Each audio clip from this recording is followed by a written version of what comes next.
Buenos días. Pues si les parece vamos a comenzar esta sesión de la Comisión de Investigación sobre Contratos Públicos realizados durante la pandemia. Señorías, guarden un poco de silencio porque yo ya empezamos mal, si no me oigo a mí mismo. Relacionados con la intermediación de Koldo García Izaguirre, así como posibles casos de corrupción que directa o indirectamente tengan relación con las actividades y contactos de las personas que formen parte de la trama investigada sobre la operación del Orme. Bien, antes de comenzar la comparecencia de don Alfonso Jiménez, puedo entender o podemos entender aprobada el acta de la sesión anterior celebrada el día 6 de mayo de 2024. ¿Hay alguien que tenga que hacer alguna objeción? Entiendo, por lo tanto, que es aprobada por asentimiento. Bien, esta sesión de la mañana tiene como objeto la comparecencia de don Alfonso Jiménez Palacios, exdirector del Instituto Nacional de Gestión Sanitaria, INGESA, para informar en relación con el objeto de esta comisión. Les vuelvo a advertir que, de acuerdo al artículo 72, se celebra en régimen de publicidad y que la comparecencia del señor Alfonso Jiménez se produce en cumplimiento del plan de trabajo de la comisión y con arreglo a lo dispuesto en la Ley Orgánica 5/1984 de 24 de mayo, de comparecencia ante las comisiones de investigación del Congreso y del Senado o de ambas cámaras. Y de conformidad con dicha ley en los términos de la citación que le fue notificada, esta comisión ha requerido su comparecencia para informar a la misma en relación con el objeto de la investigación parlamentaria, quedando sujeto el compareciente a la obligación derivada del artículo 502.3 del Código Penal de no faltar a la verdad en su testimonio, todo ello sin perjuicio de los derechos constitucionales del compareciente, como ya vengo diciendo en otras comisiones, intentará preservar esta presidencia. En cuanto al desarrollo de la misma, vuelvo a reiterarles que será una intervención de 30 minutos compartidos por el compareciente y los interpelantes. Así que, sin más dilación, pasamos a la intervención de portavoces. La señora Caballero del Grupo Mixto ha manifestado o ha llamado para decir que estaba llegando, pero por un problema de vuelos de avión que solicitaba una alteración de turno. Entiendo que sus señorías no se oponen a la misma. Nadie se opone. Con lo cual comenzaría por el Grupo de Izquierdas por la Independencia, el señor Queral. Tiene usted la palabra, señor Queral. Muy buenos días, señor presidente. Buenos días, señor Jiménez. Usted era el director de INGESA. ¿Lo sigue siendo?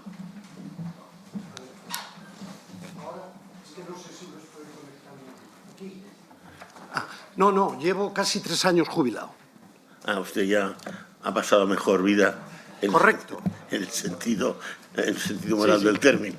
Sí. No en el sentido físico. Muy bien. Vamos a ver. ¿Cuáles eran las funciones de INGESA hasta la pandemia?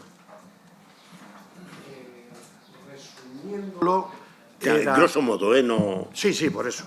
Fundamentalmente era los servicios sanitarios, gestionar los servicios sanitarios de Ceuta y de Melilla, gestionar también el centro de Valencia ya me saldrá, el centro de radioprotección y que llevaba no toda España, pero sí una buena parte de los servicios sanitarios del Sistema Nacional de Salud, y también tenía una unidad de compras centralizadas que hasta la pandemia hizo exclusivamente acuerdos marco para adquirir medicamentos o productos sanitarios para aquellos servicios de salud de las comunidades autónomas que se adherían a estos acuerdos marco. Básicamente eso. Entonces, su volumen económico no era especialmente grande. No, efectivamente, no era excesivamente grande. O sea, que experiencia en grandes compras, como lo que sucedió después en la pandemia, ustedes no tenían. No, en contratos de compra De directa. compras voluminosas de cientos de millones de No. unidades y cosas de... Bueno, Efectivamente no. Muy bien. ¿Usted qué graduación académica tiene? Yo soy licenciado en Medicina y Cirugía, especialista en Medicina Interna, inspector médico por oposición, máster en Salud Pública y Administración Sanitaria y creo que tengo otro máster. O sea, que usted es un buen conocedor de lo que es la salud pública, la medicina en general y la gestión de la salud pública. Sí, he estado 42 años de mi En esa vida materia. dedicado a la Administración Sanitaria. Muy bien, perfectamente. ¿Cómo surge el contrato marco que se realiza durante la pandemia? Sí, esto fue en junio-julio, no recuerdo las fechas exactas, cuando se había pasado, en principio, la parte más importante de la primera ola de la pandemia, pero no sabíamos lo que iba a pasar, no se sabía lo que iba a pasar, obviamente, y temíamos que podían ocurrir nuevas ondas, nuevas olas de pandemia, como desgraciadamente ocurrió. Y nos parecía, aunque ya en esas fechas no había una necesidad urgentísima ni apremiante, como ocurrió en marzo y abril, pero nos parecía que era imprescindible el facilitar un procedimiento que permitiese a los distintos servicios de salud de las comunidades autónomas poder adquirir cuanto material les hiciese falta, material de este tipo, productos sanitarios y medicamentos también, para poderse abastecer rápidamente del material necesario ante posibles eventualidades en un futuro próximo. Entonces, a ver si nos lo puede explicar, porque hasta ahora a mí al menos no me ha quedado claro. Ustedes en ese contrato marco ofrecían a los servicios territoriales de sanidad aquel material que por razones X necesitaran, material relativo a la pandemia, desde material, digamos, pasivo hasta medicinas, no vacunas, porque no había entonces, pero sí, bueno, paliativos, ¿no? Lo que se podía dar, ¿no? Bien. No, perdone, no les ofrecíamos el material, les ofrecíamos la posibilidad de adherirse al acuerdo marco este, porque el material en los acuerdos marco lo compran directamente cada uno de los servicios de salud, y no solo los servicios de salud, también participaron otras administraciones. Entonces, ¿qué ventaja tenía el acuerdo marco? Porque si lo compraban directamente los servicios territoriales, las comunidades autónomas y el otro servicio, ¿ustedes qué hacían? ¿Hacían de intermediarios? ¿Financiaban? No, financiar desde luego no.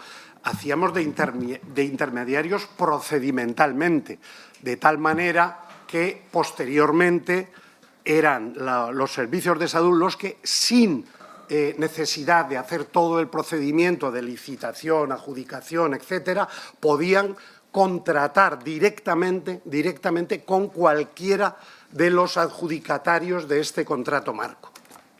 O sea, tenían ustedes como una bolsa de adjudicatarios. ¿Perdón? ¿Como una? Tenían como una bolsa de adjudicatarios. Bueno, se le puede llamar así, bueno, si no, quiere. Es que, o sea, que era una mera intermediación burocrática, por decirlo con una cosa. De intermediación de oficina. Ustedes no salían al mercado a buscar mascarillas tampoco, ni a buscar EPIs, sí, salían. Sí, al mercado sí que íbamos, porque evidentemente sabíamos o investigamos de todas las empresas, sobre todo a posteriori para la adjudicación, qué empresas reunían los requisitos exigidos en los pliegos correspondientes que salió el acuerdo marco para poderles adjudicar este contrato marco. De tal manera que luego las administraciones que fuesen a contratar no tenían que hacer ninguna gestión más que pedir el material. Pedir y pagarlo. Hombre, claro, evidentemente. No, es que me interesa que ustedes no pagaron nada. No. O sea, ustedes no facturaban, para decirlo así. Ni en ese ni en ningún otro contrato marco que se hizo. Muy bien. ¿Usted conoció al señor Koldo García? No, lo conocí de cara el día que salió en los medios de comunicación. O sea, a usted nadie en su puesto de trabajo estaba en el Ministerio de Sanidad, su oficina en el Ministerio de Sanidad. No, físicamente está en la antigua sede del Insalud, que era Alcalá 56, muy cerquita de la Puerta de Alcalá. Entonces, usted al señor Koldo García nunca se pasó por su despacho del antiguo Insalud. Jamás. Jamás. O sea, usted no lo vio nunca. Nunca. Me refiero físicamente. Que no. Ahora es muy conocido, lógicamente. Le entiendo. O sea, usted nunca lo vio antes.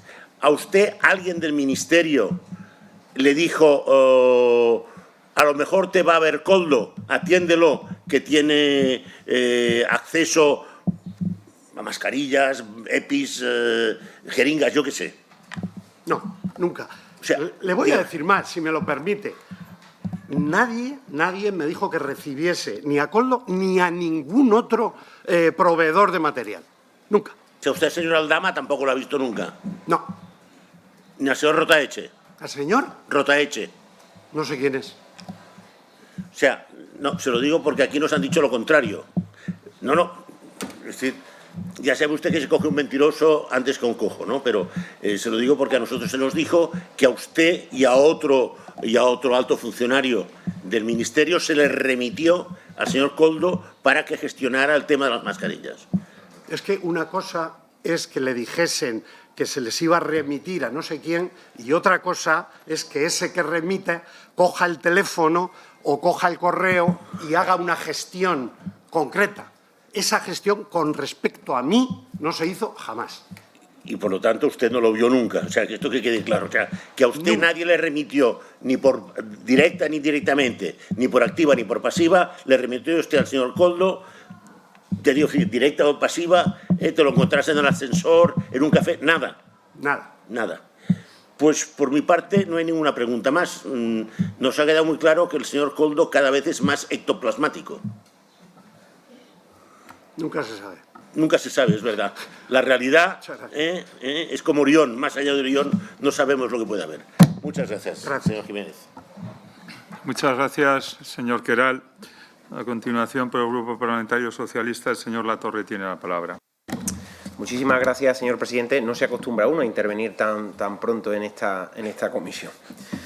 Bueno, señor Jiménez, le agradecemos su presencia aquí. Antes de realizarle algunas preguntas, déjeme que le haga, al menos para nosotros es importante, que le haga algunas reflexiones sobre esta comisión de investigación.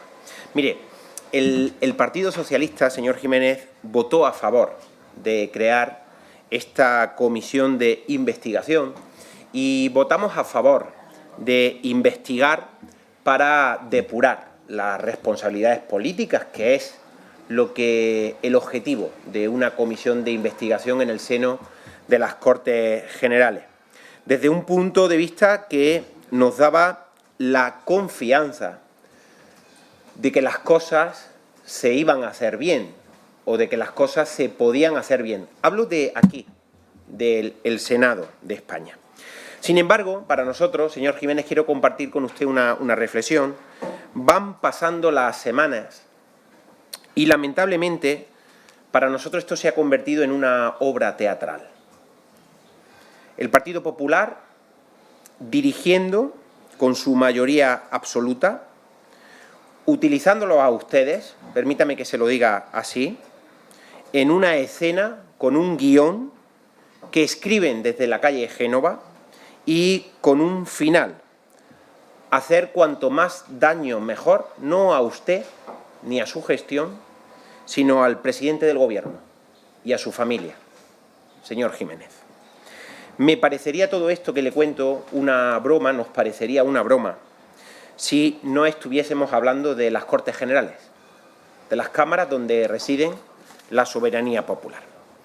Fíjese qué tan grave es esto que le cuento, que se van aprobando planes de trabajo y listas de comparecientes al albur de las editoriales de pseudos medios de comunicación que quieren marcar la agenda política con noticias que no pasarían ningún código deontológico en este país.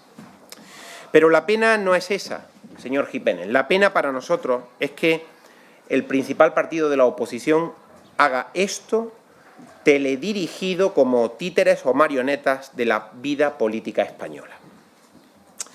Una vida política española que algunos se empeñan en llenar de bulos y de fake news, como si olvidaran que una noticia falsa actúa como un boomerang, señor Giménez. Podrás perderlo de vista, el boomerang, cuando lo lanzas, pero vuelve y en algunas ocasiones te da hasta en la propia cara. Es evidente, después de que lo hayan citado aquí, señor Giménez, que hemos leído su trayectoria. Acaba de decir usted, ha hecho un relato de su currículum, ha hecho un relato de los 42 años que ha tenido en su vida laboral, a lo mejor más, pero ha dicho que 42 años. Ahora, felizmente, está usted ya, pues bueno, retirado de la vida laboral y disfrutando de otros momentos de su vida. 42 años también. No sé si de los 42, posiblemente en su gran mayoría, al servicio de nuestro país, en distintos íntegros, al servicio de España, en momentos complicadísimo durante la pandemia. Fíjese que antes de realizarle algunas preguntas le voy a decir algo. Lo que nos ha parecido muy triste es que mientras usted y todo su equipo organizaban para hacerse con el material sanitario que protegiera a los españoles, había en España organizaciones políticas, en concreto la ultraderecha, que en vez de estar arrimando el hombro, dedicaban sus días a escribir querellas, que después afortunadamente no terminaban en nada, señor Giménez. Esa es la historia de este país, que mientras que había gente, funcionarios, al servicio de España y de los españoles, grupos políticos como la ultraderecha se encargaban, su único objetivo era, en vez de arrimar el hombro apoyando los estados de alarma que salvaban vidas, se dedicaban y entretenían su tiempo en escribir querellas que afortunadamente, le digo, después no quedaban en nada. Una querella de la ultraderecha que le pusieron en el año 2020, señor Giménez, que hemos conocido por la prensa, y que ha sido archivada definitivamente hace pocas semanas. Fíjese, se la pusieron en el 2020. Hace muy pocos meses quedaba archivada esa querella. 4 años después se reconoce que la actuación que tuvieron ustedes, y leo literal porque se ha publicado en la prensa, fue una gestión ajustada a derecho y acorde con la situación de emergencia sanitaria mundial. Eso no lo digo yo, ni el Grupo Socialista, lo dice un tribunal, los jueces. Por tanto, investigado por la justicia y sentenciado ya en este caso, nos preguntamos, bueno, quizás esta pregunta se la tendríamos que hacer al Partido Popular. ¿Qué hace usted aquí? Pues, lamentablemente, no vamos a insistir en lo que creemos que hace usted aquí. Ustedes se imaginan estar lidiando con la mayor crisis sanitaria del último siglo, sin recursos propios en nuestro país, en medio de una lucha con el resto del mundo para traer material sanitario, salvar vidas y tener que estar respondiendo a la misma vez a querellas de la ultraderecha basada en denuncias insidiosas. ¿Se imaginan la situación por lo que han pasado estos profesionales que estuvieron al frente del Ingesa? Posiblemente a lo mejor no podamos saber el tiempo que han estado así. Pero eso ha pasado en este país, en concreto a ustedes, señor Giménez, a todos aquellos que estaban al frente del sistema. Hemos podido, señor Giménez, y ya le pregunto, hemos podido ver que en el Ingesa celebró su primer contrato con empresas españolas el día 10 de marzo del año 2020, por cierto, días antes de que el Consejo de Ministros decretase el estado de alarma.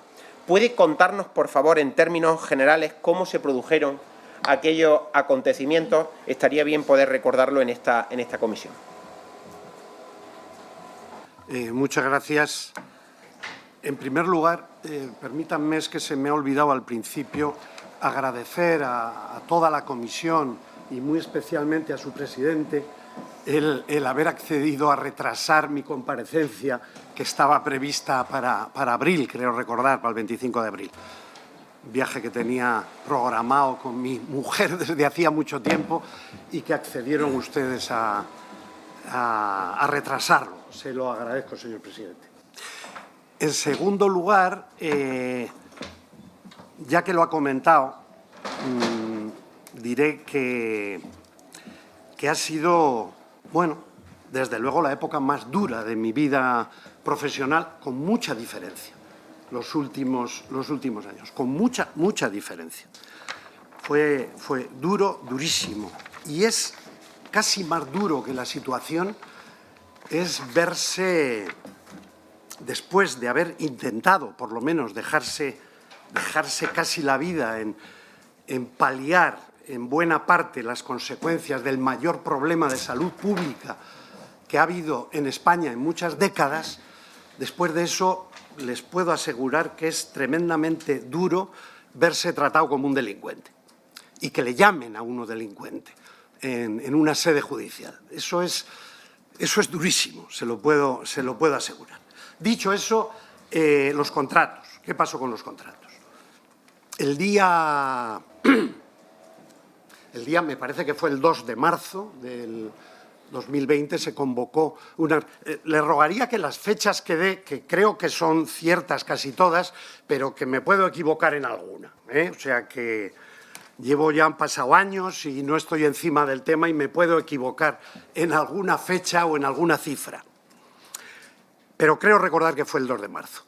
Hubo una reunión en la sede de la Agencia Española del Medicamento, donde se convocaron, la agencia convocó a todas las empresas que en esos momentos se tenía referencia de que tenían o que podían tener material del que nos hacía falta, y bueno, pues se les dijo que la situación, que ya se sabía cuál era, y que necesitábamos material, especialmente mascarillas en ese primer momento, tanto las quirúrgicas como las de protección, FFP2 y FFP3, y que les pedíamos que nos ayudasen a tener material, que todo el que tuviesen o pudiesen traer a España en esas fechas se lo compraríamos. Y bueno, esa fue la reunión, fue una reunión corta, hicieron preguntas las diversas empresas y nada, y yo les di, recuerdo, mi teléfono personal, el móvil, el mío, para que tuviesen total accesibilidad a mi persona, porque se les dijo que los que íbamos a contratar íbamos a ser Ingesa, iba a ser la administración que iba a proceder a la compra de ese material. Y entonces que todo el que tuviesen íbamos a proceder a comprarlo de manera inmediata. Ese mismo día y al día siguiente yo contacté personalmente con los que pude, por correo con todos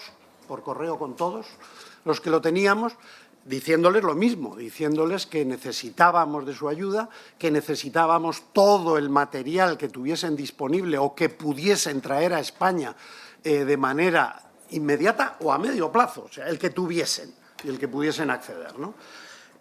Nos fueron contestando de manera inmediata o en las próximas 24, 48 horas de esto, nos fueron contestando todos. Muchos nos dijeron que no disponían de material, no me acuerdo cuántos, pero muchos, y otros nos dijeron que disponían de material y nos fueron diciendo de qué material disponían y qué material ellos creían que podían traer a España en los próximos días, semanas, ¿no? Y con eso pues empezamos a trabajar. Lo de que podían traer a España, esto fue una cosa que en casi ningún caso se pudo llevar a término, porque en los días siguientes a esto que les estoy relatando, casi todos los países, especialmente aquellos europeos fabricantes, como es el caso de Alemania, por ejemplo, el Reino Unido también fabricaba, las empresas multinacionales que estaban en España, por ejemplo, 3M, Draeger, quizás eran las empresas más significativas de eso, ¿no? En principio, me acuerdo, Draeger, el consejero delegado, que me dijo que iban a poder traer material de mascarillas de Alemania. Esto me lo dijo, no me acuerdo de la fecha, pero debió ser hacia el día 4 de marzo aproximadamente, 4 al 5, y al día siguiente me llamó, al día siguiente o a los 2 días, para decirme que me olvidase de eso, que eso era imposible, que les habían cerrado desde Alemania. Alemania había dictado una serie de normas, entre otras prohibiendo la salida de material necesario para la pandemia desde Alemania. Por lo tanto, nos quedamos casi en exclusiva en ese momento con el material que las empresas, tanto las españolas como las multinacionales que tenían sede en España, con el que tenían disponible en esos momentos en territorio español. E inmediatamente procedimos a hacerles los contratos de compra. Y como usted muy bien ha dicho, el día 10 firmamos el primer contrato y en los días sucesivos firmamos bastantes, y el mismo día 10 se empezó a distribuir entre las comunidades autónomas, porque era tal la necesidad que no la almacenamos en ningún sitio. Directamente a estas empresas que les compramos se les dio una orden de distribución diciéndole a dónde tenían que ir el material correspondiente. Entonces, y el mismo día 10 empezó la distribución a los servicios de salud de las comunidades autónomas. Esto fue así. No solo he citado 3M y Draeger, pero más empresas. SH, o sea, suministros hospitalarios, Proinsa, Jubázquez, en fin, bastantes empresas. Tenían material y se lo compramos. Todo lo que tenían a todas. Todo lo que tenían a todas. Y empezamos a distribuirlo, y eso fue como sucedió el tema en estos primeros días. Y empezamos a hacer contratos pues hasta finales de marzo. Bueno, hasta finales de marzo, hasta el 23. Tengo los datos, lo podría dar con exactitud. Hasta el 23 o 24 de marzo hicimos creo que fueron 22 o 23 contratos con empresas españolas o multinacionales afincadas en España, insisto. Y se empezó la distribución inmediata de eso. ¿Qué es lo que pasó con esto? Pues muy sencillo, que nos dimos cuenta de manera inmediata de que eso era totalmente insuficiente. Los servicios de salud, teníamos contacto con ellos a diario prácticamente, los propios consejeros y consejeras a los cuales, fundamentalmente por mi larga trayectoria sanitaria, algunos de los cuales conocía personalmente, y me llamaban diciendo: oye, Alfonso, que es que esto, que no puede ser, que no tenemos material, que se nos acaba en 3 días, que la situación, que se está muriendo la gente. Hay que recordar que en esas fechas se morían cientos de personas todos los días. Llegamos a una cifra de casi 1000 personas diarias muertas. Esto era un auténtico drama, sobre todo cuando llamaban: oye, que se está muriendo la gente, que no tenemos material, que nos tenéis que suministrar, ¿no? Entonces nos dimos cuenta que con lo que nos ofrecían las empresas que teníamos a nuestro alcance era absolutamente imposible hacer frente a las necesidades que teníamos. Y entonces, no recuerdo la fecha, pero recuerdo perfectamente una conversación con el ministro Salvador Illa. Creo que también se lo puse por correo, si no recuerdo mal, porque siempre me gustaba, aparte de las conversaciones, me solía gustar dejar constancia por correo, que nunca viene mal. Entonces, creo que también se lo mandé por correo diciéndole que desde el Ingesa, por supuesto, íbamos a hacer todo lo humanamente posible para seguir adquiriendo todo el material, pero que en esos momentos que ya teníamos información de que el mercado chino se estaba empezando a abrir, que había que acudir al mercado chino, que es que no había otra. Y digo al chino, no digo al oriental, digo al chino específicamente, que era en esos momentos el único país que fabricaba y que exportaba o que empezaba a exportar mascarillas, concretamente. yo le dije que lo intentaríamos por todos nuestros medios, pero que con los recursos que teníamos en esos momentos en el Ingesa nos iba a resultar tremendamente complicado, y que yo creía que era necesario el disponer de un equipo más preparado que nosotros, sobre todo en comercio internacional, que nosotros en eso jamás habíamos intervenido en nada de comercio internacional. Por lo tanto, éramos unos absolutos ignorantes de cómo funcionaba esa parte, ¿no?, del comercio mundial. Entonces, el ministro lo entendió inmediatamente, hizo las gestiones oportunas y creo recordar que el día, yo creo que fue el 23, pero pudo ser el 22 o da igual, de marzo, vino a la Ingesa un equipo de gente de diversos ministerios, de altos funcionarios, de distintos ministerios, bueno, de altos y de medios, había de todo, que se ubicaron físicamente allí en el Ingesa. Llegó a haber 25 personas, allí. Puedo dar el número porque sabrán ustedes que no se permitía circular en aquellas fechas por Madrid. Entonces yo, como director del Ingesa, les tenía que firmar un certificado diciendo que por las razones tal, que tenían que desplazarse a Alcalá 56.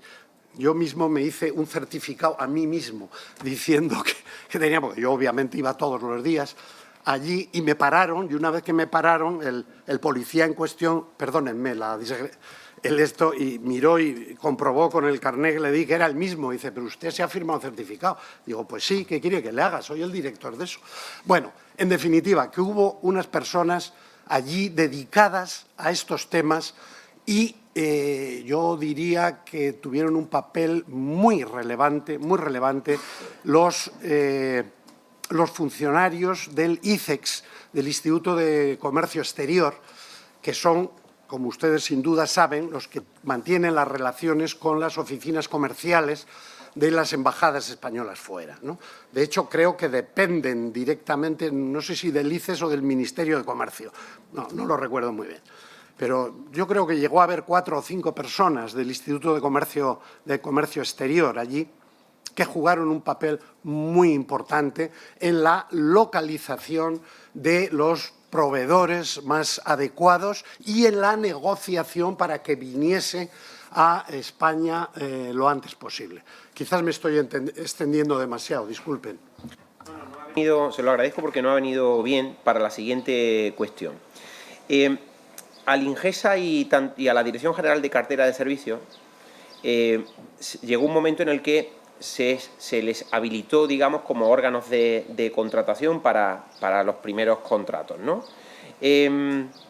Se ha llegado aquí a decir, aunque ningún compareciente lo ha dicho, pero es algo que es muy recurrente, a nosotros no nos parece razonable, porque fíjese que se ha dicho que se prohibió a las comunidades autónomas adquirir material, cosa que no es razonable, porque hoy ya hemos conocido que compraba material sanitario todo el que podía comprar material sanitario, ¿no? Sus antecesores en la comisión han dicho que efectivamente no se impidió en ningún momento a ninguna administración pública, ni comunidad autónoma ni ayuntamientos, comprar ese material. ¿Es así? ¿Lo puede usted corroborar? ¿Es conocedor de este aspecto? Nunca se llegó a prohibir comprar nada a nadie, nunca. La gestión la hice yo con las comunidades, o sea, que incluso por correo y personalmente, por teléfono, o sea que puedo hablar con conocimiento de causa. La palabra que yo utilicé, tanto con las empresas como con las comunidades autónomas, que además todos lo consideraron súper razonable, era que íbamos a comprar nosotros de manera prioritaria. Esa fue la palabra que se utilizó. ¿Qué quiere decir eso? Pues es bastante sencillo y además yo creo que es muy razonable. Quiere decir que si había un material escaso, como era el que había, y había varias administraciones y varios sitios que querían comprar ese material, que tuviésemos prioridad nosotros. ¿Por qué? La razón es bien sencilla, porque si ese material lo acaparaba en esos momentos determinado servicio de salud, llámese Extremadura, País Vasco, Murcia o lo que sea, las demás comunidades no podían recibir nada de ese material. Entonces, la manera de garantizar que lo que hubiese, que era poco, desgraciadamente, pudiese llegar de manera proporcional a todos los servicios de salud era haciéndolo nosotros, haciéndolo de manera centralizada. Esa era la razón, evidentemente. Perfecto. Dos cuestiones más. Al hilo del objeto de la comisión, de los objetos de esta comisión de investigación, ¿a usted alguien le insinuó que tenían que firmar contratos con determinadas empresas? Jamás. Nunca nadie. Bien. Se ha dicho además aquí que las empresas no pasaban ningún tipo de filtro. O sea que, y sin embargo, claro, conocemos que formaron ustedes un equipo multidisciplinar de distintos ministerios, de distintos estamentos de la Administración General del Estado para comprar este material sanitario. Parece que no tiene mucha lógica, ¿no? Que se haya dicho por algunos partidos políticos que no se pasaba ningún filtro y que se creara un equipo multidisciplinar, ¿no? No sé qué le parece a usted. A ver, es obvio que no se hicieron todos los pasos que marca la ley de compras del sector público en situaciones de normalidad. Claro. Es obvio que eso no se hizo, porque el mecanismo que se aplicó, el procedimiento que se aplicó es el de emergencia, claro, marcado por la propia ley y por el decreto ley del 12 de marzo, ¿no? del 20, de medidas especiales. Entonces, es evidente que todo lo que se hace en condiciones normales no se hizo. Pero les puedo asegurar que se hizo no solo todo lo que marca el procedimiento de emergencia, sino todo lo que se pudo hacer en aquellas condiciones de excepcionalidad. Hasta tal punto es así que, como dice, seguro que lo han visto ustedes, el informe del Tribunal de Cuentas correspondiente al IGESA, concretamente, donde en casi el 70% de las compras que se hicieron para la pandemia en el año 20 se hizo un contrato formal, que no lo pide la emergencia, que no lo pide en absoluto. Siempre que se pudo, se hizo. Entonces, controles, los controles de solvencia técnica, de solvencia económica, que siempre es lo que… Pues se hizo lo que se pudo. Se hizo lo que se pudo. En algunos casos se pudo más y en otros se pudo menos. Yo le he de decir que en esto no soy capaz de dar demasiados detalles, porque todo eso, como he dicho antes, lo hizo el equipo de gente que había allí, sobre todo los del ICES. Había gente de la agencia tributaria en ese equipo. Había gente de la agencia tributaria con acceso a los datos de todas las empresas, tal. Obviamente no a los datos de las empresas chinas, evidentemente. Eso se hacía a través de la oficina comercial de nuestra embajada en Pekín, que era la que tenía los datos que se podían tener, los que se podían tener. Y le aseguro que los datos que se podían tener en esas circunstancias se tuvieron. Muy bien, pues yo por mi parte termino agradeciéndole de nuevo la comparecencia hoy aquí. Nosotros sacamos algunas conclusiones, ¿no?, de lo que usted ha dicho aquí, la estaba ahora tomando nota, ¿no? Creo que, fíjese que después de los años que usted ha estado al servicio de España y los españoles, más de 40 años, a nosotros en esta comisión, y aprovechando que está usted aquí, al menos desde el Grupo Parlamentario Socialista, déjame que le diga una cosa. Mire, usted no tenga duda de que, al menos nosotros creemos que actuó al servicio de España, que actuó usted y todo el equipo en aquellos momentos para salvar cuantas más vidas mejor. Y eso es casi lo más loable que podemos decir aquí. Y sobre todo, no le quepa duda, y al menos a nosotros no nos cabe ninguna duda, que actuaron conforme a la ley. Y no porque, señor Jiménez, no porque lo diga el Grupo Parlamentario Socialista, sino porque así lo ha dicho también el Tribunal de Cuentas. Y así está quedando demostrado en esta comisión. Y déjeme que termine con una cosa. no quiero que, al menos que se haya sentido mal por esto, a pesar de los malos tragos que le haya podido causar. Ustedes fueron perseguidos por la ultraderecha, déjenme que se lo diga así, fueron perseguidos judicialmente por la ultraderecha por hacer lo que tuvieron que hacer en aquel momento, que es poner todo lo que estaba de su mano para salvar cuantas más vidas mejor, como todos los altos funcionarios al servicio de nuestro país. Lamentablemente, señor Jiménez, y termino con esto, es lo que estamos viendo en estos momentos también en la política española. Vox, la ultraderecha, dictando y el Partido Popular haciéndole seguidismo de esta política. Le reitero mi agradecimiento. Siéntase con la tranquilidad de que al menos para nosotros hicieron una magnífica labor, un magnífico trabajo, y para nosotros queda todo dicho. Muchísimas gracias. Muchas gracias, señor Latorre. Ahora sí está la señora Caballero por el Grupo Parlamentario Mixto. La señora Caballero tiene la palabra. Hola, buenos días a todos y gracias, señor presidente, por haber permitido que me incorporase más tarde a esta comisión y poder formularle una serie de preguntas que tenía preparadas desde nuestra formación política, que es Unión del Pueblo Navarro.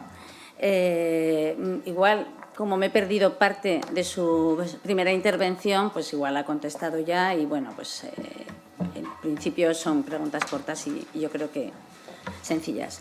Lo que comentaba, y algo le he oído, sí que efectivamente al inicio de la pandemia, siendo usted director general de Ingesa, el Ministerio de Sanidad ordenó centralizar todas las compras de material sanitario en el Instituto, prohibiendo a las comunidades comprar material. Usted ha dicho que no se prohibió, pero las comunidades autónomas entendieron, y al principio, que había una instrucción clara de no comprar, de centralizar las compras en Ingesa, significa para todas las comunidades autónomas que están centralizadas, entiendo yo. O sea, igual no han mandado una instrucción prohibiendo, pero yo entiendo que cuando se hace una centralización de compras, pues es evidente que las compras que se restringen en las comunidades, ¿no? Sí, ya lo he explicado antes. No se prohibió, pero sí yo personalmente utilicé el término de que eran prioritarias las compras que hacíamos nosotros en relación a las de cualquier otra administración. Esa es la palabra que yo utilicé en todo momento. Y he explicado la razón. Perdone, no sé si estaba usted cuando lo he explicado. Lo que he dicho es de pura lógica, vamos. Si había un material muy reducido, porque había poco material en esos momentos, no tenía ningún sentido que lo acaparase una determinada comunidad autónoma o un determinado servicio de salud. Era lógico, y así lo entendieron todas las comunidades, porque era absolutamente lógico que lo comprásemos centralizadamente y se distribuyese entre todas, aunque llegase a poco, porque llegaba a poco en esos momentos, pero que se distribuyese entre todas, entre todos los servicios de salud, en función de una serie de parámetros, que eran fundamentalmente dos: poblacionales y número de casos de COVID. Pero es cierto también que usted mismo, después, en esa instrucción a la que ha hecho referencia el senador socialista, reconoció que esa decisión no fue buena para centralizar las compras. Yo, al menos así lo he leído de sus declaraciones, que no fue buena porque no tenían un equipo suficientemente preparado. No solo fue buena, fue imprescindible. Esa decisión fue absolutamente imprescindible, señoría. Se lo puedo asegurar. Imprescindible. O sea, que usted no dijo esto, no ha hecho estas declaraciones nunca, de que no había sido una decisión, de que centralizar las compras en Ingesa, que no tenía estructura y que no tenía ninguna preparación en comercio internacional, no había sido una buena decisión. No, es que son dos cosas distintas. Una cosa es la centralización en el Ingesa, que esa sí me parece perfecta y necesaria, y otra cosa es que cuando hubo que entrar en el mercado oriental, especialmente el chino, nosotros no estábamos, el Ingesa no tenía personal capacitado suficientemente para hacer eso. Y entonces fue cuando se decidió, el Gobierno decidió desplazar al Ingesa para apoyar un equipo de gente que sabía de eso y que era experta en eso. Por ejemplo, he puesto como ejemplo los funcionarios del Instituto de Comercio Exterior en relación con las oficinas comerciales de nuestras embajadas. Son dos cosas que no son contradictorias, todo lo contrario. Hay dos momentos, por así decirlo. El primero, en el que usted dice que se prioriza en Ingesa, y el segundo, en el que se abre el mercado, y que ahí es donde usted entiende que podía ser un error haberlo formulado de esa manera.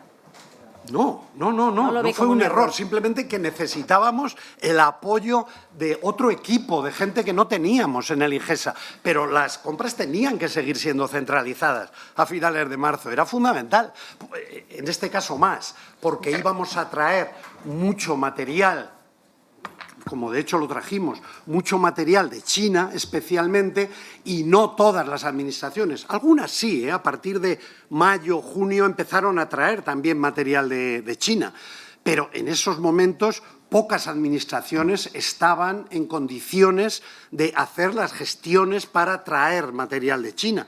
Y nosotros con el equipo de apoyo que había gente de Hacienda, de Comercio, de Defensa, de Exteriores. Entonces, con ese equipo estamos perfectamente capacitados para hacerlo. Sí, lo que pasa es que ese equipo, ¿quién lo elige exactamente? ¿Usted participa en la elección de ese equipo o es bien? No, yo no participé en la elección de ese equipo, pero ya le digo que había sobre todo la gente de Comercio Exterior, que era fundamental, vamos, con la secretaria de Estado de Comercio a la cabeza, y había gente de la agencia tributaria, había interventores generales del Estado, algunos, me estoy acordando de uno ahora, concretamente.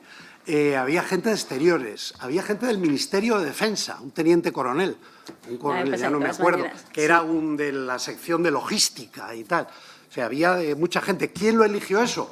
Yo no, se lo puedo asegurar. Supongo que el Gobierno, con las instrucciones que le dio el ministro, y ya pues sería quien lo seleccionaría. Yo no, desde luego. Fundamentalmente este equipo era para la gestión de ese acuerdo marco de 2.578 millones de euros. No. Este equipo no era para eso, en absoluto. Entonces, el equipo del acuerdo marco, ¿quién era? El acuerdo marco lo hicimos la gente del Ingesa, exclusivamente. Solo la gente del Ingesa. Solamente el Ingesa, porque lo hicimos con empresas, ya todas las que se presentaron fueron empresas españolas o con sede oficial en España. Pero que compraban fuera también. Sí, bueno, a ver, en España ahora parece ser, por las noticias que tengo, parece ser que ahora se fabrica más. Ahora hay empresas que fabrican más, pero en aquellos momentos la fabricación autóctona en España era mínima. Había muy poco, lo que había era empresas que traían, que importaban material de China, de Corea, de Malasia, etcétera, pero empresas fabricantes muy pocas. Pero también ha dicho que esas empresas que fueron adjudicatarias, que estas empresas pasaron también pues unos filtros, ¿no? y un análisis de su solvencia, o me imagino, pues de su idoneidad. ¿Estamos hablando del acuerdo marco? Del acuerdo marco, sí. Ahora. Sí, pasaron, no todos, pero prácticamente casi todos los controles que hacíamos habitualmente para el acuerdo marco. No, casi todos no, todos. Pasaron todos los controles que hacíamos en condiciones normales para un acuerdo marco. Solvencia económica, solvencia técnica, precios, todos. Y usted, a la vista de lo que ha pasado, por ejemplo, con la empresa Soluciones de Gestión, y luego conociendo lo que hemos sabido, incluso que había sido una empresa que había estado también impugnada por alguna otra cuestión, le parece que algo fallaría, entiendo yo, ¿no?, para que pudiera hacerse cargo de una empresa que tenía muy poco volumen de empresa, y que de repente pues que cambia a no sé cuántos millones de contratación. A ver, esta empresa en concreto, Soluciones de Gestión, que como ustedes saben iba en UTE con Ferrovial, no sé lo que ha hecho en otras cosas, vamos, sé lo que ha publicado la prensa y tal, no sé nada más. Pero lo que le puedo asegurar es que cumplía con todos los requisitos que se marcaban en los pliegos cuando salió la convocatoria.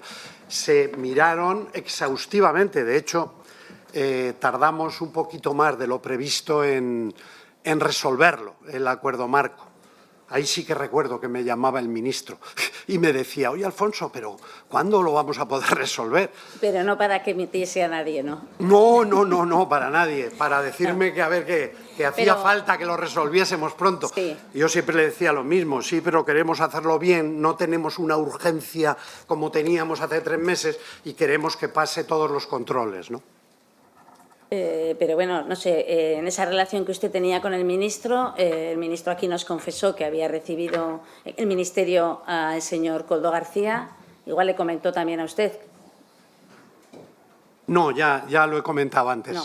En ningún caso, en ningún momento.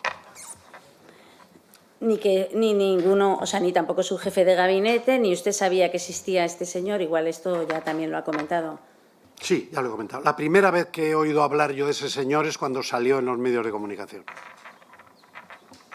Vale. En cualquier caso, ¿usted cree que el señor Illa recibía a otros miembros de empresas? O sea, si no era quiero decir que había ahí para el acuerdo marco, igual pues que pudo estar con usted sabe, le suena que se pudiesen, o los miembros de los que estaban, o a usted se le acercó alguien a ofrecerle sus servicios diciendo que estaba interesado en entrar en el acuerdo marco. Yo, como comprenderá, lo que hacía en su despacho el señor Illa, no tengo información, ¿no? Yo, desde luego, no he asistido a ninguna reunión con el ministro en el que estuviese alguna empresa. No estaba. Es más, estoy recordando que una vez se convocó una reunión con las patronales del sector, concretamente me estoy acordando de FENIN, porque conocía a su directora general bastante de otras cosas, vino FENIN y estaba prevista la reunión con el ministro y no pudo venir el ministro, además, a aquella reunión. Pero vamos, no era con empresas, era con la patronal, concretamente de los fabricantes de estos productos en España. Pero ni a esa pudo venir, porque tenía otros líos importantes y no pudo venir el ministro. O sea que usted ni a estos de la empresa Soluciones de Gestión ni a los de ninguna otra empresa ha tenido contacto, salvo en aquellas. Ha habido un momento que yo he llegado que estaban hablando de una reunión con distintas empresas, pero sería al principio, ¿no?, de la pandemia. Totalmente al principio, eso fue el 2 de marzo. Eso fue el 2 de marzo y además a aquella reunión no asistió el ministro tampoco. No. ¿Y en esa reunión le suena a una empresa que se llamase Eficol? No. Pero vamos, eso es comprobable perfectamente, Sí. ¿eh? Porque la convocatoria la hizo la Agencia del Medicamento. Eso es pedirles a la agencia la relación de empresas que se convocaron. No tiene mayor problema. No me suena, pero podría ser, ¿eh? Pero usted hablaba habitualmente también con todos los gobiernos de las comunidades, o sea, me entiendo con todos los consejeros de salud continuamente, ¿no?, durante ese momento. Entonces, Bueno, con los consejeros no con todos, porque con unos ya los conocía, con otros tenía relaciones, con otros no. Con los que siempre tenía relación era con los responsables de los servicios de salud, Claro, bien gerentes, sí. bien directores generales. Con esos tuve relación con todos, con todos. Con los consejeros y consejeras, con algunos sí, con otros no. yo le pregunto porque en un momento dado en Navarra, en mayo de 2020, se firma un acuerdo en exclusiva con esta empresa para traer mascarillas de China, de Ficol, que al final luego, o sea, de China no, nacionales, que al final pues tampoco fueron nacionales. Entonces yo digo, si esto le consultaron con usted, si los conocía, si le consultaban las comunidades autónomas las cuestiones. No, en relación a compras, No. a ese tipo de compras, jamás. No sé quién era el consejero o consejera en esos momentos. Sí, estaba del director, estaba la consejera Santos Indurain y luego el señor Artundo o es el... No. Bueno. Y luego le quería preguntar también sobre las mascarillas que se compraban para la federación, o sea, para los municipios, para los ayuntamientos, que dice compraban y se repartían, ¿no?, que no las dejaban. Esas mascarillas, ¿desde qué momento se compran y hasta qué momento se reparten? Pues por lo que yo sé, las compras no se hacían para nadie en concreto. No, se por lo que yo compraban, sé. sí. Eso. No se compraban ni para la Federación de Municipios ni para nadie, ni siquiera para los servicios de salud en exclusiva, porque se repartió a otros organismos públicos y a otras instituciones que no eran los servicios de salud, aunque es verdad que muy mayoritariamente fue para los servicios de salud, lógicamente. Pero también se distribuyeron a otros organismos públicos, entre otros a los municipios. Yo, de todas las maneras, el IGESA no decidía a dónde iban excepto al principio. Los primeros contratos que hicimos, estos que comentaba antes, de que empezamos la distribución a partir del 10 de marzo, eso sí que en conversación con el Ministerio, pero eso sí que hicimos la lista de distribución nosotros, desde allí. Que ya he comentado antes que lo hacíamos por criterios poblacionales corregidos por el número de casos de COVID que teníamos información, ¿no? Eso sí que lo hicimos, pero enseguida se organizó de otra manera. Enseguida se organizó de otra manera, de tal manera que quien decidía las listas de distribución, a dónde iban y tal, era el Ministerio. Era concretamente la Dirección de Cartera de Servicios, que tenía gente dedicada a esto, con información que recibían, yo creo que a diario, y si no a diario, cada pocos días, del material que tenían, del que no tenían, para decidir la distribución más ajustada a las necesidades de cada comunidad. Entonces, ¿sería fácil saber la trazabilidad de las mascarillas en cada caso? Sin lugar a dudas. Claro, claro. Se sabía a dónde se mandaba, en qué centro lo recibían. ¿Y de dónde provenían? ¿No? Claro, claro. Y de dónde provenían, evidentemente, por supuesto. Es más, en el sitio de origen, de destino, aunque tardaban a veces en hacerlo, firmaban, obviamente, la recepción y la conformidad con ese material, que si había salido de los almacenes que controlábamos nosotros, lo recibíamos luego nosotros, esas conformidades y esos albaranes. Y eso, ahí ponía qué material se había recibido, cuánto, todo, lógicamente. Muy bien. Y otra cuestión, cuando vino aquí el señor Illa, se le preguntó por el acuerdo marco, por los lotes 8 y 9 que se llevó la empresa Soluciones de Gestión con Ferrovial en UTE, y él decía que, claro, bueno, pues al final, como él sí que había estado con el señor Koldo y como él venía, era el intermediario y venía también un poco avalado por el señor Ábalos, pues él se esforzaba en decir, pero no se contrató ni un euro con esta empresa. Pero usted sí firmó contratos con esta empresa. Firmé el acuerdo marco, pero Firmó no el acuerdo. Contratos de compra. No. Firmó el acuerdo marco. Firmé pero el acuerdo luego, marco, claro, con todas las empresas adjudicatarias. Firmé el acuerdo marco, pero no contratos de compra. Y los contratos de compra. Los contratos de firmaban compra los tenían que firmar las comunidades que se adherían a ese comunidades u otros organismos adheridos al acuerdo marco. Y pagarlos, contratarlo y pagarlo. Eso es. Eso es. Muy bien. Pues poco más. En cualquier caso, en algún momento usted, cuando estaban haciendo ese acuerdo, no pensó que se pudiesen colar, o sea, pensó que podía pasar lo que está pasando, o sea, que haya habido, bueno, pues empresas que se hayan colado, no muy fiables, porque hoy salieron pues partidas inservibles, o personas pues no muy loables que se hayan enriquecido. La verdad es que no, hombre, siempre se le pasa a uno por la cabeza. Que no, porque es que me parece tan miserable, perdóneme la expresión, me parece tan miserable lo de aprovecharse de esas circunstancias para lucrarse, ¿verdad? Aunque sea legal, fíjese usted lo que le digo, aunque sea legal, me parece absolutamente miserable lucrarse con esas cantidades tan exorbitadas, porque, bueno, siempre se sabe que una empresa intermediaria determinada se lleve o se pueda llevar una comisión. Pero por lo que ha publicado los medios de comunicación, que yo es la única información que tengo de todo esto, la verdad es que me parece ya le digo, absolutamente execrable. Pero a uno nunca se le pasa por la cabeza que pueda haber gente así, ¿verdad? Parece ser que ha ocurrido en algún caso, parece ser. Hombre, sí, claro, aparte de que ha dado lugar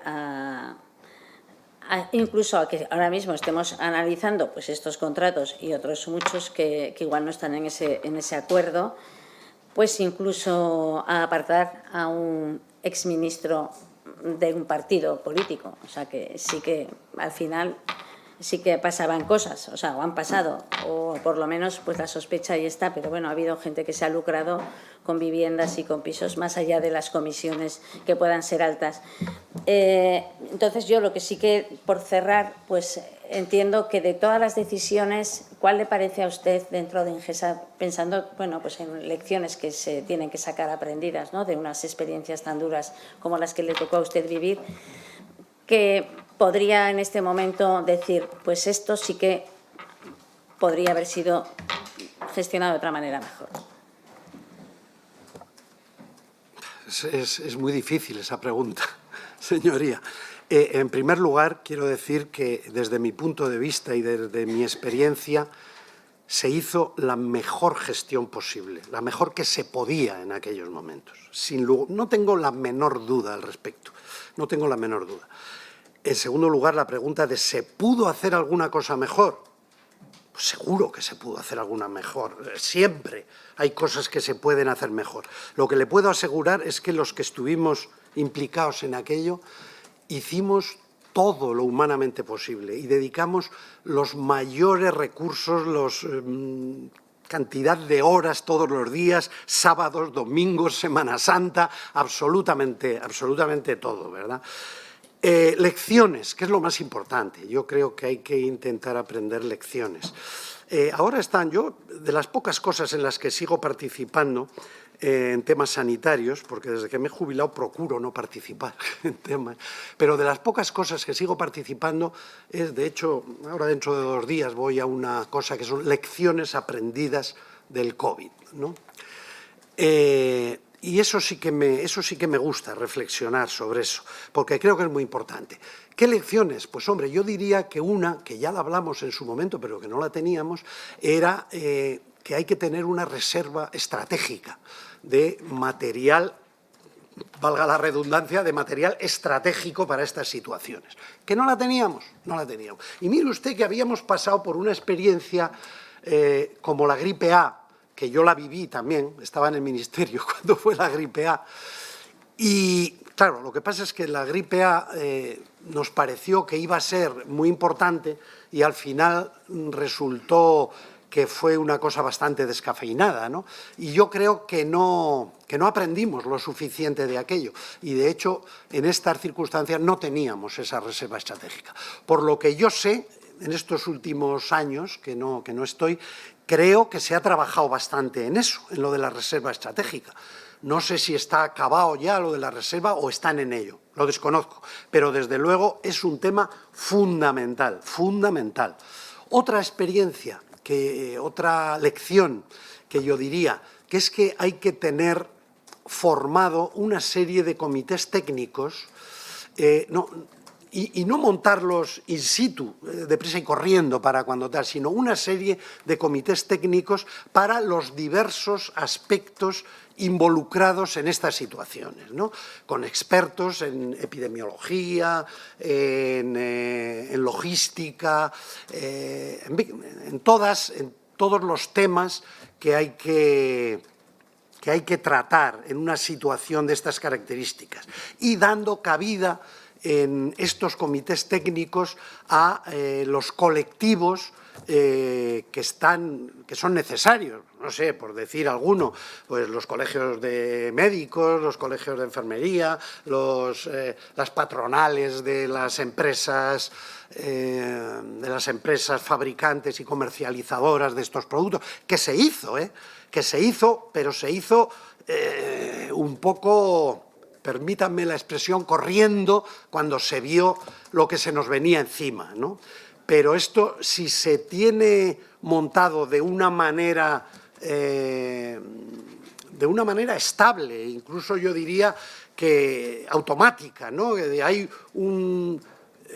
una alerta de esto, pues inmediatamente se convocan los comités y tal para analizar esa alerta, para ver que... Yo diría que es otra lección importante. Seguro que hay otras muchas, pero me parece un tema que no se ha acabado de hacer, el de reflexionar sobre lo que ocurrió para sacar todas las lecciones posibles y que, a ver, otra situación similar se va a vivir, desgraciadamente, sí o sí. Esto se va a repetir, esto no lo digo yo, esto lo dicen los que saben de esto mucho a nivel mundial. Lo dicen, que van a volver epidemias que pueden ser menores, que pueden ser iguales o que pueden ser mayores, con mayor contagiosidad y con mayor mortalidad incluso. Entonces hay que estar preparado para esas situaciones. Y la gente que nos dedicamos, bueno, yo ahora ya no, pero ustedes sí, políticamente o técnicamente, la gente que se dedica a esto está obligado a estar preparado para las peores situaciones posibles. Esta es la gran lección que tenemos que sacar de esto. Muchas gracias, señora Caballero. Y bien, para finalizar, se ha solicitado por el Grupo Parlamentario Popular la intervención de dos personas, dos portavoces, el señor Foronda y el señor Sáez Victorio. En primer lugar, el señor Foronda intervendrá y, tal como han solicitado, cuando hayan transcurrido 15 minutos, esta presidencia les advertirá. Puede comenzar, señor Foronda. Bueno, buenos días, señor Jiménez. Mire, el Real Decreto 463/2020, no del estado de emergencia de alarma, es cierto que se estableció una importante recentralización de toda la sanidad, ¿no? Y se dieron competencias delegadas a 4 ministerios. Es así, ¿no? Esos ministerios, una de las competencias que tenía era sanidad. Sanidad recogía todas las competencias, no solo la suya, sino todas aquellas que quedasen fuera de esos 4 ministerios. Con lo cual, quiero decir con esto que la competencia delegada que tenía en contratación era del señor Illa. El señor Illa era el responsable, con lo cual usted no era el responsable de la contratación. ¿Es así? Hombre, le da a usted un sentido que no comparto. El señor Illa era el responsable político. Eso es evidente, que era él. Pero una vez delegada la competencia de compras por orden comunicada, que se hicieron hasta 5 órdenes comunicadas, creo recordar, por parte del ministro, esa competencia, el órgano de contratación éramos el Ingesa y la Dirección de Cartera. Yo le estoy hablando jurídicamente porque la Ley de 40/2015, en su artículo 9, las competencias delegadas son indelegables.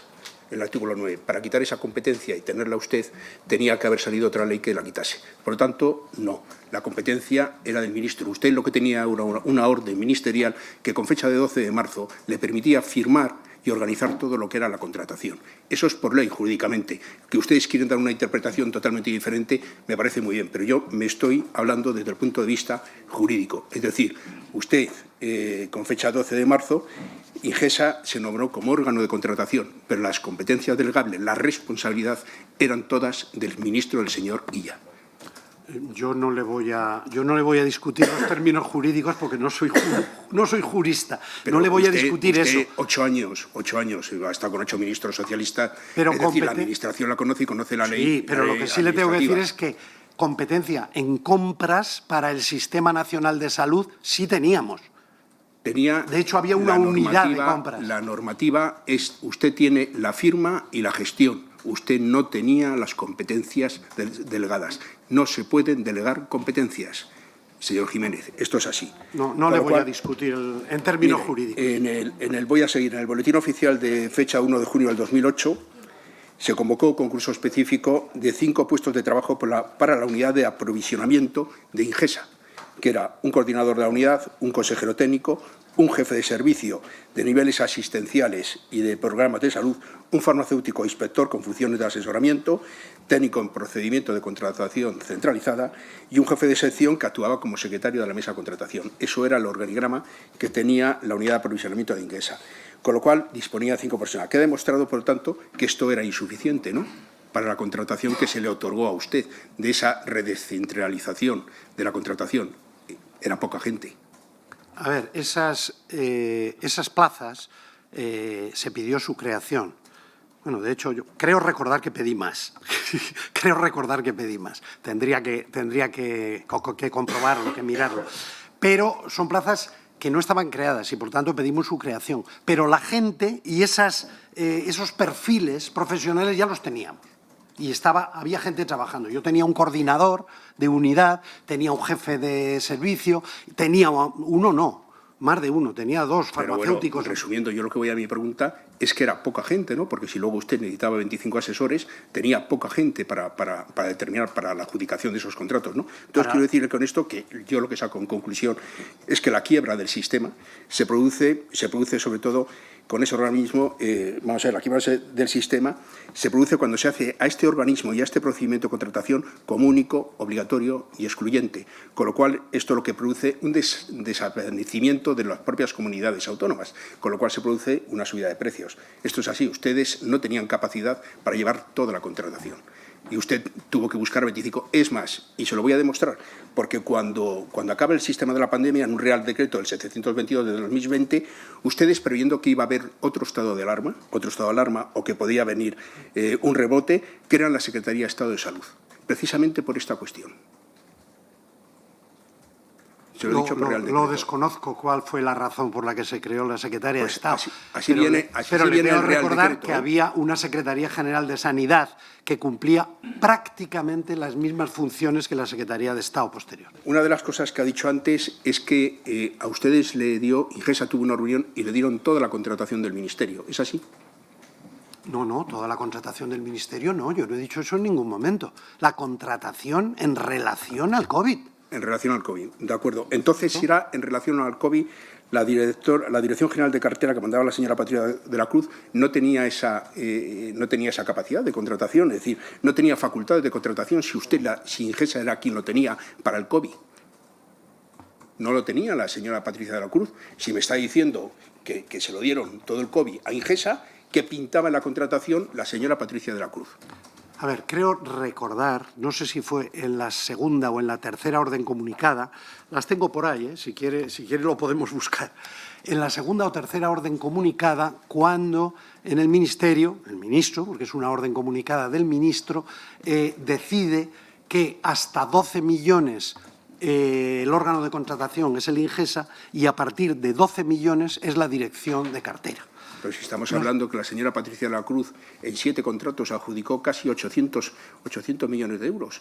Me está hablando de 12 tal. Es decir, esa competencia no la tenía. Es más, en el Real Decreto 454, las competencias de la Dirección General de Cartera en el artículo 4.1 vienen dadas. Y en ese punto 4.1 de ese Real Decreto no le da facultades de contratación. Entonces, a mí me llama la atención, y se lo digo verdad, y se lo digo sin acritud, ¿no?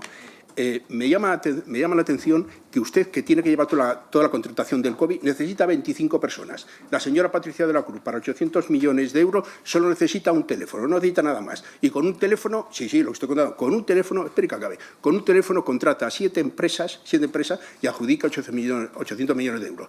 ¿Y qué hacía con ese teléfono? Con un número desconocido que se lo tenía el señor Illa, con el que hablaba habitualmente, y se reunían 2 veces al día.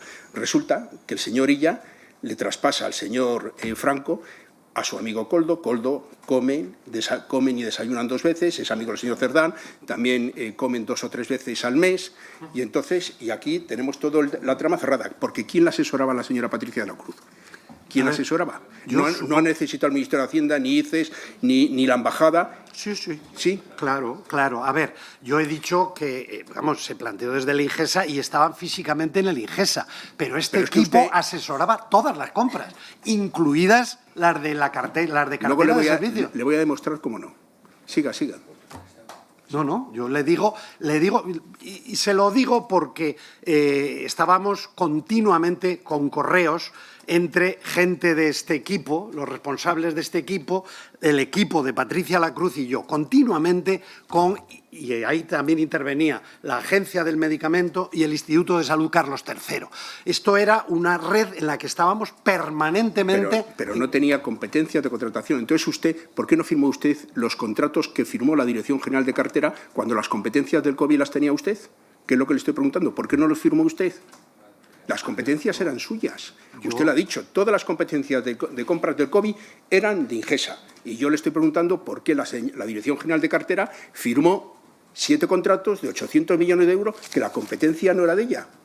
A ver, yo no me voy a poner a discutir con usted las competencias de la Dirección General de Cartera.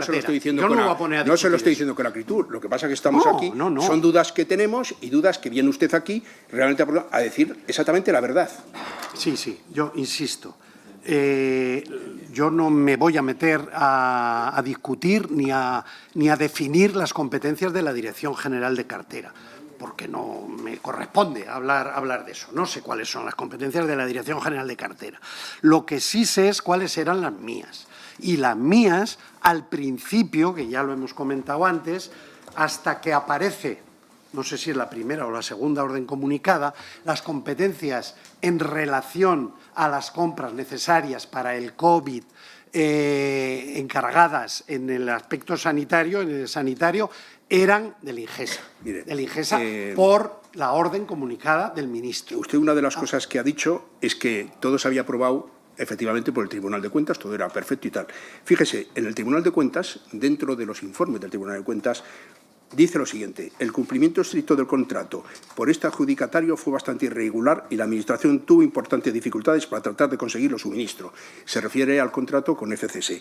¿Y por qué se refiere las dificultades? Porque FCS tardó muchos meses en traer y en ejecutar el contrato. Pero fíjese, nadie le multó y nadie le echó. En cambio, usted sí que echó a una empresa, a Member On Trade, que a una empresa que había adjudicado guantes de nitrilo por 5,5 millones de euros y por 3,8 millones, y como no cumplió dentro de los 2 días, usted le aplicó la normativa de la Ley de Contratación y, de acuerdo con el Consejo de Estado, le echó. Pero en cambio a FCS nadie le echó. Yo le pregunto... me va a permitir que no hable de un contrato que no era competencia mía. Perdón, yo le estoy diciendo que todos los contratos, usted me ha dicho que todos los contratos del COVID eran competencia suya. Entonces, ¿en qué quedamos? Ahora pasamos al otro lado. No, es que eso no es así. Bueno, era vamos a al seguir principio hablando solo. del contrato. No tergiverse mis palabras, por favor. Nos cuesta, fíjese que hay contratos, los contratos de Asbiomed de 38,7 millones, Ansur Ruining 23,8 millones, FCS Producto de 263 millones o el China Mechon de 54,4 millones. Dentro de lo que dice el órgano de contratación o quien firma eso, dice que se entiende que la empresa indicada responderá a la situación de emergencia de salud pública de forma adecuada y con la premura que dicha situación requiere, y por ello ha sido seleccionada. Por premura de tiempo que ha sido seleccionada cuando a unas se les permite ampliar y a otros no. Como comprenderá, hay algo que no funcionaba ahí. Usted querrá taparlo, es que me da lo mismo, pero hay algo, por lo menos, diga si sí o si no. Es decir, si se actúa bien o no se actúa bien. No tengo el más mínimo interés en tapar nada, se lo puedo asegurar. Si estoy aquí es para hablar con absoluta sinceridad y con la verdad por delante, por descontado, vamos. No tengo nada que ocultar. Lo que pasó con ese contrato en concreto, FCS Select, ¿no? Se llama Product. No lo sé en concreto. Lo que sí le puedo decir es que no solo en ese, en otros contratos, también en los que hizo Ingesa, se retrasó la entrega del material. No en todos, ni mucho menos. En una parte minoritaria, pero se retrasó. Y en algunos casos, quiero recordar que se retrasó bastante algunas partidas, las finales ya. ¿Por qué? Hay muchas razones. Los chinos cambiaron, estoy hablando de memoria, disculpen si no soy exacto. Creo recordar que en 3 ocasiones cambiaron la normativa, en 2 seguras, pero creo que en 3, la normativa de exportación y los controles de calidad del material, en 3 ocasiones. Luego se produjo un colapso tanto en los aeropuertos como en los transitarios. Todo esto no es achacable a la empresa que fabricaba y que y que exportaba. Por lo tanto, como usted sabe mejor que yo, como jurista, es que si no es achacable a la empresa, no se le pueden aplicar las penalidades correspondientes que marca la ley. Entonces, lo que nosotros hacíamos era intentar dar prórrogas. Las empresas chinas sí que lo cumplían todo. Usted se pensó que las empresas chinas era el dorado y incumplían toda la legislación de aquellas empresas de extramuro que están fuera de la Unión Europea y que tenían que presentar la documentación. Eso es así, lo dice el artículo, me parece que es el 65.3 de la Ley de Contrato del Sector Público. Pero fíjese, yo le voy a poner un ejemplo. En el mismo Boletín Oficial del Estado, de fecha 30 de abril del 2020, por 1 millón de hisopos a MJ State de 4,30 euros. En ese mismo día se publica también a la empresa Value Bro por un importe, es decir, el precio de los hisopos es de 6,05 euros. La misma adjudicación, en el mismo día, mismo Boletín Oficial del Estado. Me llama la atención sobre todo que cuando habla de la solvencia técnica, porque la empresa Value, esta empresa Value, se dedicaba al tema jurídico, contable y fiscal y no cumplía los criterios técnicos. ¿Sabe cuánto se llevó? No. Mire, 36.000 euros en el 2019 facturó solo una persona en ese despacho. En el 2020, casi 10 millones. Casi 10 millones. Entonces, me llama la atención porque no tenía la solvencia técnica y usted le dio el contrato. Sí, claro. Porque eran... Sí, y entonces, cuando vamos... no, voy a acabar. Cuando llega el acuerdo marco, se vuelve a presentar en los lotes 8, 9 y 10, se vuelve a presentar esta empresa y usted la rechaza porque no tiene la solvencia técnica. Entonces, entonces antes sí, ahora no. Es perfectamente comprensible, perfectamente. En ese primer momento, en esos contratos, no teníamos hisopos, además lo recuerdo perfectamente, no teníamos, no encontrábamos, y entonces aquellos que nos ofertaban y que merecían una mínima credibilidad, no que cumpliesen los criterios técnicos de solvencia económica y tal, sino que nos pareciese que podían cumplir, los comprábamos porque no teníamos hisopos, señoría, y nos hacían falta. El Consejo de Estado, y nos hacían falta para los test. Y, de hecho, los suministraron. El Consejo de Estado, en el... Señor Foronda, ya lleva 15 minutos. Sí, un momentito. Solo dos cosas. En el dictamen 221-2021 decía que la Administración contratante no queda relevada de la obligación de verificar el cumplimiento por los contratistas de todos los requisitos básicos. Pero bueno, yo voy a adelantar ya una serie solo dos preguntas. Todas estas empresas que se dedicaban, se lo voy a decir, a despacho jurídico fiscal, importación de bebidas, complementos alimenticios, comercio de vestir, otros, es decir, no tenían la habilitación empresarial obligatoria en el ámbito de los productos sanitarios estableciendo en el Real Decreto 1/2015, como tampoco que era la estructura organizativa, instalación, procedimientos, responsable técnico titulado, archivos, ni tampoco tenían la licencia de funcionamiento que daba la Agencia Española de Medicamento. Pero fíjese usted... Sí, me va a decir que había una que se solventó y que se pasó, pero sí que es verdad que la orden que sacó el señor Illa era únicamente para mascarillas y batas. Conteste. No, eso es posterior. Pero digo que fíjese usted que esos hisopos y todo eso se consiguió, se suministraron. ¿Usted qué hubiese preferido? ¿Tener ese suministro aunque esas empresas no tuviesen todos los requisitos, o que nos hubiésemos quedado sin hisopos y no hubiésemos podido hacer los test? Sí. Claro, era lo que teníamos, era la oferta que teníamos. E insisto, y se suministraron. No hace falta que insista, señor Jiménez. Sí, señor señor Victoria, no lo ha puede dicho. intervenir. Sí. Muchas gracias. Señor Jiménez, ¿ha vuelto a hablar usted con el ministro Illa o con Patricia Lacruz después de la comparecencia de ambos aquí? Solamente dígame sí o no. Con Patricia sí, con el ministro no. Pues hablaron de algunas cosas que no vienen. Mira, ha dicho usted que el día 4 de marzo estaban comprando. El día 4 de marzo no solamente estaban comprando, sino que además estaban remitiendo cartas a los consejeros porque la situación era delicada para que los médicos no fueran a congresos. Aún así, permitieron el 8M de manera indecente. Mire, las preguntas van a ser muy sencillas. ¿Ingesa era órgano de contratación? ¿Sí o no? ¿Ingesa era órgano de contratación? ¿Tenía competencia en materia de contratación antes de llegar la pandemia? ¿Tenía experiencia en materia de contratación de material? ¿Cuando llegó la pandemia tenía medios suficientes? Sí, para lo que había en ese momento. Bien. La orden comunicada de 20 de marzo habilita de 20 a 25 de marzo a la Dirección General a partir de 12 millones de euros y a usted por debajo de 12 millones de euros. ¿Por qué se limita la cuantía en la competencia? Hombre, yo eso no No puedo lo hablar sabe. en primera persona, pero, Perfecto. escuche, pero hay una razón evidente y es que el crédito que se autorizó por Hacienda De para acuerdo. hacer frente a esto de 1.000 millones De acuerdo. estaba en el centro de gasto del Ministerio. No es así, pero sigamos. ¿Tenía medios la Dirección General? Que si tenía ¿Tenía medios la Dirección General, de Servicios? yo creo que sí, pero no soy la ¿Tenía persona medios? adecuada ¿Por qué para contestar si a eso. tenía medios, ¿por qué hubo que reforzar a partir del 25 de marzo con medios? Es decir, vamos a ver, el procedimiento es el siguiente. Tenía menos experiencia que ustedes en la contratación. Tenía más o menos los mismos medios que ustedes en la contratación. Tuvieron más medios a partir del 25 de marzo. Pero del 20 al 25, 5 días, ustedes son tremendos con lo de los 5 días, ¿quién lo decide? ¿El ministro? Que del 20 al 25 de marzo, solo del 20 al 25, porque a partir del 25 vuelve a ustedes, ¿lo decide el ministro? No, el ministro no decidió. ¿No decide el ministro que que del 20 yo al 25? sepa en ningún caso. ¿La orden comunicada del 20 al 25 de marzo habilitando la Dirección General no es del ministro? Sí, la orden comunicada. Vale, sí, esto, claro, esto es relevante. evidentemente. Esto es relevante. Es decir, le quitan las competencias a ustedes que tienen más experiencia. Le quitan las competencias y las dan a alguien que tiene menos experiencia. Le quitan a ustedes las competencias porque no tiene medios. Y se la dan a alguien que tiene los mismos medios que ustedes. ¿Es verosímil pensar que usted se negó a hacer algo que se le pidió? En absoluto. En todo absoluto. Lo contrario. De todo acuerdo. lo contrario, vamos. ¿Le han facilitado documentación desde el Ministerio? Solamente dígame si ¿Ahora? o no. ¿Ahora? No. Bien, gracias. ¿Conoce a la empresa FCS? No. ¿Se le ofreció a usted la empresa? Vamos, no la conozco, no, es que quiero matizar. Conocía a ver si me la van a decir empresa. que falto a la verdad luego. Bien, ¿conocía a la empresa FCS antes del 20 de marzo? No.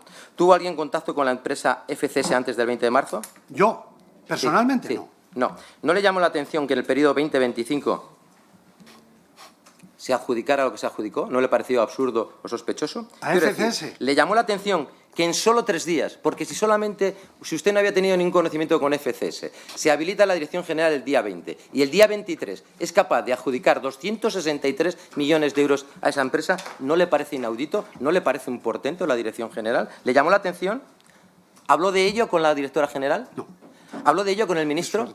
No. ¿Hablaba usted con el ministro habitualmente? Sí. ¿Se reunía todos los días como la directora general Sí. con el ministro? ¿Me quiere usted decir que se reunía todos los días con el ministro y con la directora general? Le quitan las competencias 5 días. En esos 5 días a una empresa que no reúne ninguno de los requisitos.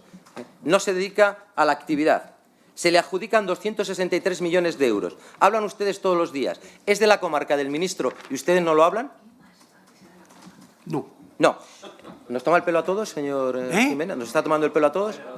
No, en absoluto. Se comprobó en la- absoluto Señorías, y además no señorías, se por lo favor, consiento. Acepto la respuesta. Señor Sáez Victorio, pare un momento. Pues para el Señorías, tiempo. mantengan por favor la compostura, a ver si somos capaces de acabar la comisión. Siga, señor Sáez Se Victorio. comprobó la solvencia, no la tenía. Se comprobó el objeto social, no lo cumplía. ¿Quién daba la orden de contratación? ¿La directora, usted o el ministro? Porque ellos le apuntan a usted. ¿Qué? Ellos le apuntan a usted. No sé. Difícilmente Perfecto. me pueden apuntar a un Sí, sí, yo contrato tengo que, aquí yo lo que da. que yo no firmé en ningún ¿Le momento. pareció normal o sospechoso adjudicar 263 millones de euros a una empresa que no cumple solvencia, que no cumple el objeto social, que se haga durante un paréntesis, que le quitan la competencia de 5 días? ¿Le parece a usted verosímil el pensar que se negó usted a algo? Solamente diga si le parece verosímil o no. ¿No le extrañó la adjudicación? No. ¿Y no se lo comentó a nadie? No. ¿Volvió a tener conocimiento de esta empresa? Yo no. No. Bueno, a partir del 25 volvía a ser la competencia suya. En el mes de julio del año 20 existen correos de esta empresa a la Dirección General y a Ingesa en la que preguntan si ya AENOR ha dado por bueno la valoración de los productos. Es decir, que adjudicaron a una empresa que no tenía experiencia, que no tenía capacidad, que no tenía solvencia. Y en el mes de julio todavía no sabían siquiera si el material que iban a suministrar reunía los requisitos. Mire, ¿esta empresa hubiera podido acceder al contrato marco? Evidentemente no, ¿verdad? No lo sé, no lo sé. Si no cumplía ni el requisito de solvencia ni el objeto social, ¿podía acudir? Evidentemente no. Si no Lo dice cumplía usted. los requisitos marcados, no. desde luego. Efectivamente. Bien, a veces la respuesta más sencilla es la cierta. Es verosímil pensar que usted se pudo negar o algo o que necesitaban a alguien de quien se fiaran más que usted. Era urgente hacerlo con alguien de que se fiara. Los hechos son que no reunía requisitos, que no podía ir al acuerdo marco porque no cumplía los requisitos. Ni siquiera estaba acreditado el producto, como se acreditan con los correos. Eso sí, está acreditado que era de la comarca del ministro. Todo esto usted lo sabía, ¿verdad? ¿El qué? Bien. ¿Que era de la comarca del ministro, la empresa? No. No sabía nada. Bien, vayamos a la segunda parte. Ha dicho usted que no hubo limitaciones nunca. Mire, le voy a decir, hubo limitaciones a partir del 4 de marzo en el Consejo Interterritorial. La directora general reconoció que fueron verbalmente, según ella, verbalmente no se puede contravenir una orden escrita. Le diré más. Es tan así, es tan cierto, que el 18 de marzo hay una nota de prensa del Ministerio diciendo que a partir de ese momento se puede comprar libremente. Si se puede comprar libremente a partir de ese momento es porque no se podía hacer antes con lealtad. ¿Sabe lo que ocurrió? Que del 10 al 17 no compraron porque es a lo que se comprometieron y al no suministrar nada tuvieron que empezar a comprar. ¿Y eso sabe por qué se hizo? Porque era importante lo del contrato del acuerdo marco. Mire, ¿conocía a Koldo García? No. Ha dicho que no. El Ministerio recibe a un asesor de otro ministro. Le remite a ustedes y al director general de gabinete. El director general de gabinete dice que le remite a usted y a doña Patricia Lacruz y no va a verles a ustedes. Y usted dice, no. Y yo le creo. ¿Sabe? Me tiene que creer porque es la verdad. Y le estoy creyendo. Digo, se lo agradezco. ¿Es verosímil creer que no va a verles porque la decisión de que sí que van a entrar en el contrato marco está tomada? Es verosímil, ¿verdad? Parece bastante claro. Y él dice, ¿para qué voy a ir a perder el tiempo? Puede saber entonces que ya estaba incluido. ¿Adjudicaron a Soluciones algún lote con la UTE? Sí. 2. El ministro dijo que no.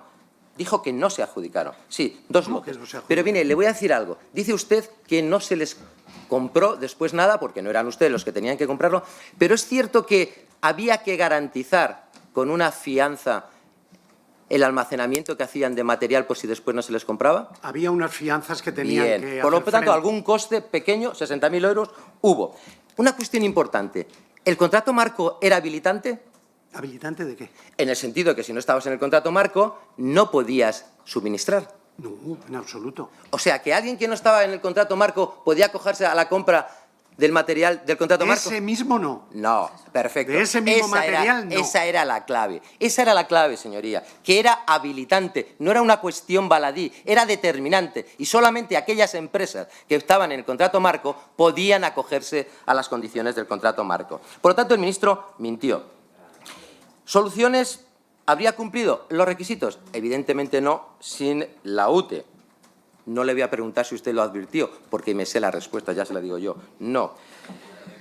Pero ¿sabe lo que ocurrió? Es verdad que después no se les encargó, pero diga la verdad, no se les encargó porque fueron torpes y lentos. Y cuando llegó el momento de que todo estaba en marcha, las comunidades autónomas ya habían comprado material. ¿Y sabe cuál es la consecuencia de esto? Mire, los hechos. Desde la absoluta tranquilidad. FCS, la empresa de la comarca del ministro del PSC, se le adjudicó en un solo día 263 millones de euros. No salió mal. Soluciones, la empresa que venía de parte del asesor del vicesecretario general del PSOE, no le salió tan bien en la parte de sanidad porque llegaron tarde. Yo creo que existen clarísimos elementos que debería la mesa plantearse la posibilidad de remitir a la Fiscalía, porque no es que huela mal, señor Jiménez, es que el cadáver está encima de la mesa, no sé si en catalán o en castellano, pero es bastante evidente.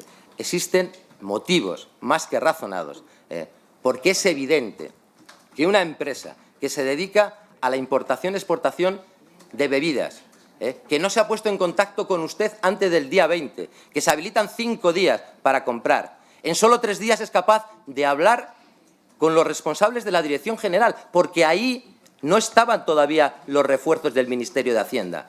Ellos solos. En 3 días se ponen en contacto con la empresa, reciben la oferta, tienen los informes y adjudican solo a esa empresa 263 millones de euros. Con su experiencia, con su trayectoria, con su capacidad, que no cuestiono ni lo más mínimo. Si usted me dice que le pareció normal, que lo que estoy diciendo no es verosímil, entienda que yo me sienta molesto con su respuesta, solo porque valoro enormemente su capacidad. Por mi parte, no hay más preguntas, señorías. Muchas gracias. ¿Quiere contestar? Sí, por favor. A ver, son varias cosas, ¿no? Lo de FCS, yo insisto una vez más, me es muy difícil hablar sobre esta empresa con la que yo no negocié nunca nada y me es muy difícil hablar sobre un contrato o los que fuese que se firmasen con esta empresa en los que yo no participé en ningún momento. Por lo tanto, es prácticamente imposible decir qué es lo que pasó para llevar adelante ese contrato. De todas las maneras, creo que eso ya se produjo con gente de Hacienda y etcétera, con el equipo de apoyo que había cuando se compró. Creo, no lo puedo asegurar. No, yo se lo aseguro. La orden comunicada es del 20 al 25 de marzo y la adjudicación se produce el 23 de marzo. Es decir, no estaban incorporados los equipos y usted lo sabe perfectamente. No sé cómo se negocia. No lo recordará. No sé Estoy cómo dispuesto a se negocia. aceptar que no lo recuerda, pero se lo digo yo. Del 20 al 25 y se adjudica el 23. No intente enredar porque no sirve de nada. Del 20 al 25 se adjudica el 23. Yo Señor no Sainz me haga devolverle la misma moneda. Déjele acabar ya. Porque no Estamos quiero. todavía en tiempo, pero deje acabar al compareciente. Sí. No, en todo caso, hablo de lo que sé un poco, y que hubo contratos, y este parece ser que fue uno, bueno, parece ser, no, me consta que fue uno de ellos, que se produjeron retrasos notables en el suministro. Ya he comentado antes las razones de estos retrasos del suministro, que fueron reales y que se produjo en varios de los contratos. Pero permítame decirle que el material llegó. Y ese era el objetivo, señoría. No podíamos en esos momentos, como le he dicho antes, con los hisopos, lo que no podíamos es decidir, si no cumple no sé qué requisito, no le compramos. Porque no había otros, en esos momentos. No es el Entonces, caso, no es el caso, señor. Y la prueba más fehaciente es que ese material llegó, excepto en algunos casos, es verdad, en los que hubo que anular, hubo que denunciar el contrato y reclamarles el dinero que se había pagado. Ha citado usted antes con toda razón uno, el de los miembros de la tribu, Member of Tribu para los guantes, y que no sé, por cierto, si a estas alturas ya se habrá acabado de recuperar el dinero que se había pagado, porque estos procedimientos son muy lentos. Pero es verdad, yo acabo diciendo lo que ya he dicho antes, se hizo todo lo humanamente posible para traer todo el material que hacía falta y se consiguió traer mucho material. Es verdad que en algunos casos con ciertos retrasos, pero se consiguió. Y yo creo que eso es muy de valorar, señoría. Nada más. Pues muy bien, señorías, llegado a este punto, se da por finalizada la sesión y les emplazo a las 4 de la tarde. Muchas gracias.